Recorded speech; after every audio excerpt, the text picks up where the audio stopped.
Science is now confirming what our hearts have always known. A persistent, low-grade inflammation in the body is one of the silent architects of brain fog, aching joints, and that feeling of fatigue that has nothing to do with a poor night's sleep. It's that subtle sense of feeling heavy. We often dismiss it as just a part of aging, a dulling of our own inner light. But what if the most powerful way to quiet that internal fire wasn't found in a bottle, but in a simple, profound shift in what you choose to see? What if you could change your body's chemistry and refresh your mind just by taking a 15-minute walk? Stay with me because there is a beautiful, gentle, and surprisingly potent tool available to you right now. I'm Dr. Emily Hart, and for over 15 years, I've had the privilege of helping women navigate the incredible changes in their bodies with clarity and compassion. This space is for us, a place for real conversations and solutions that honor the wisdom of our years. If that sounds like a community you'd like to be a part of, I invite you to subscribe and join our circle. And I would so love to know who I'm speaking with today. Tell me in the comments, where are you watching from? I love knowing where this community of strong, vibrant women comes together. Today we are going to talk about something wonderful, the power of awe. And no, this isn't just about feeling good for a moment. This is about a deep biological process that can transform your health.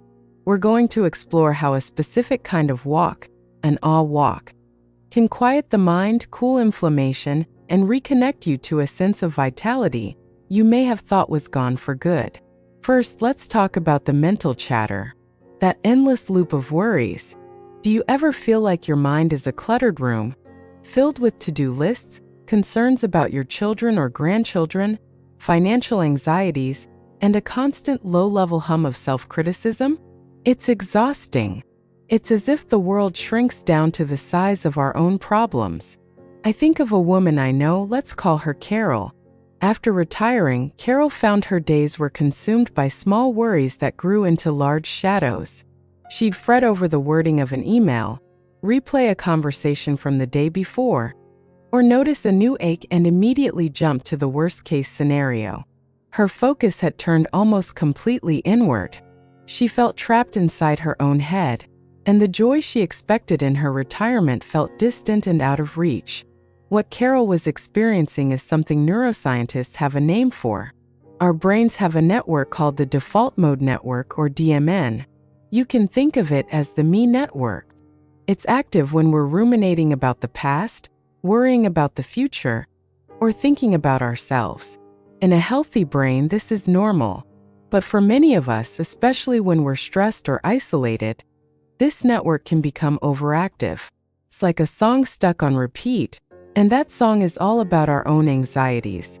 This overactivity is strongly linked to feelings of depression and anxiety. Here is where the magic happens.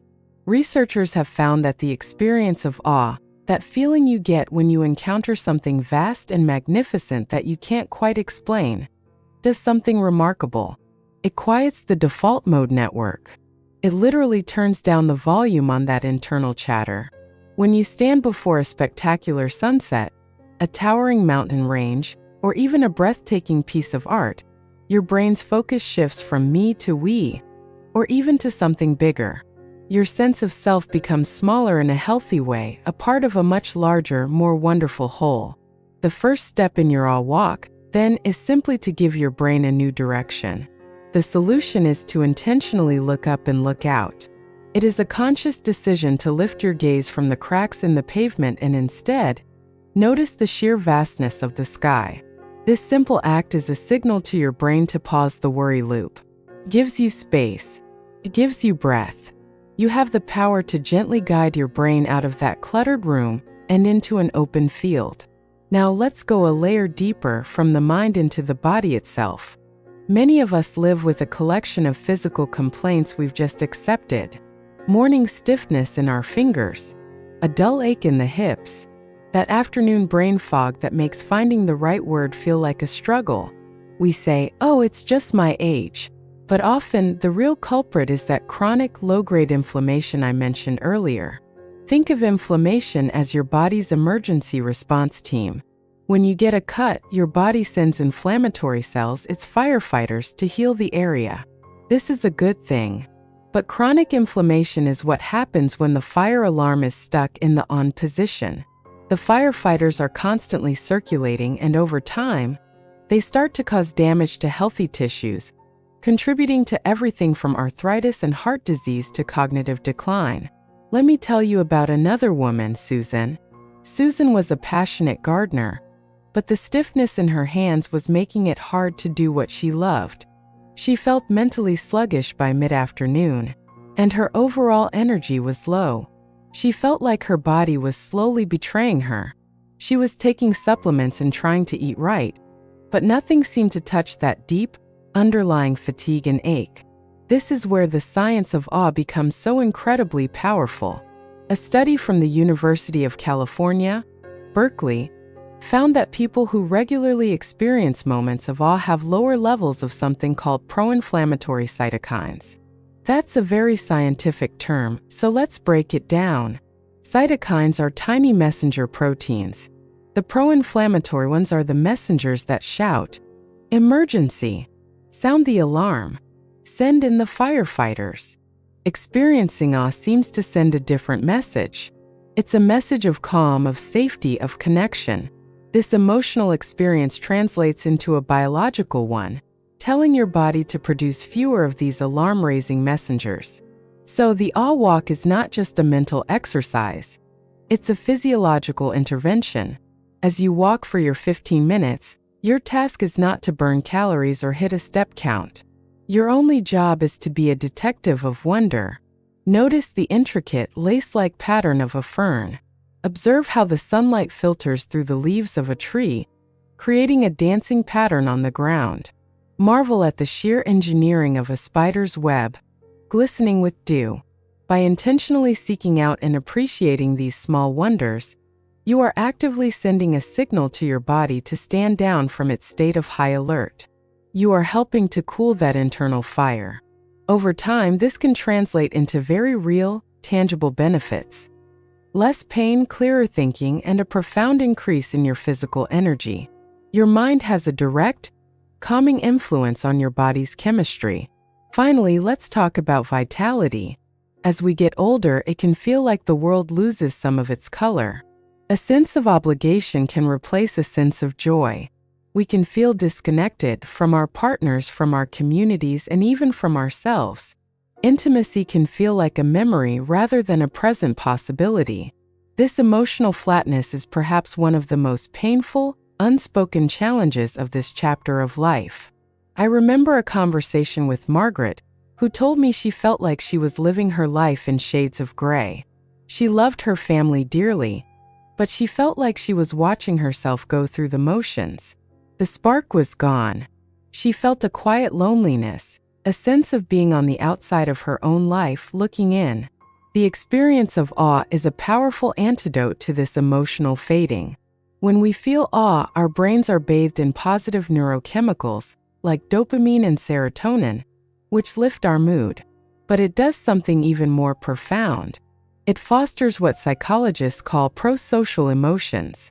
It reminds us that we are all connected, part of the same human story, living on the same miraculous planet. This feeling of connection combats loneliness at its very root. Awe makes us kinder, more generous, and more patient. When you spend 15 minutes marveling at the strength of an ancient oak tree, it's a little harder to get upset about a small annoyance later in the day. This shift in perspective is the foundation of renewed vitality. It reopens the heart. It creates a softness and an openness that can absolutely transform our relationships, including our most intimate ones. When we feel more connected to the world, we naturally feel more connected to the people in it. So your awe walk is also a practice of reconnection. It can be a walk in your neighborhood, a visit to a museum to gaze at a painting that moves you, or even sitting by a window and listening to a magnificent piece of classical music. The key is your intention, to find something that reminds you of the breathtaking beauty and mystery of life. By doing this, you are not just managing your health, you are actively cultivating joy. You are reminding yourself that you are not just a body to be managed, but a spirit to be nourished. So this is my invitation to you. Not another chore on your list, but a gift to yourself. 15 minutes 3 or 4 times a week. Step outside or find a quiet space and go on a hunt for wonder. Leave your phone behind. Just look, listen, and feel. Your well-being is worth this small, beautiful investment of your time. You deserve to feel light in your body, clear in your mind, and connected in your heart. You have within you the capacity for wonder, and that wonder is a powerful medicine. I would love to build a collection of wonder right here in our community. Please share in the comments one small thing that sparked a sense of awe for you this week. It could be the color of a flower, the sound of a bird's song, or a kind word from a stranger. Let's inspire one another. Until next time, be well and be so very kind to yourself.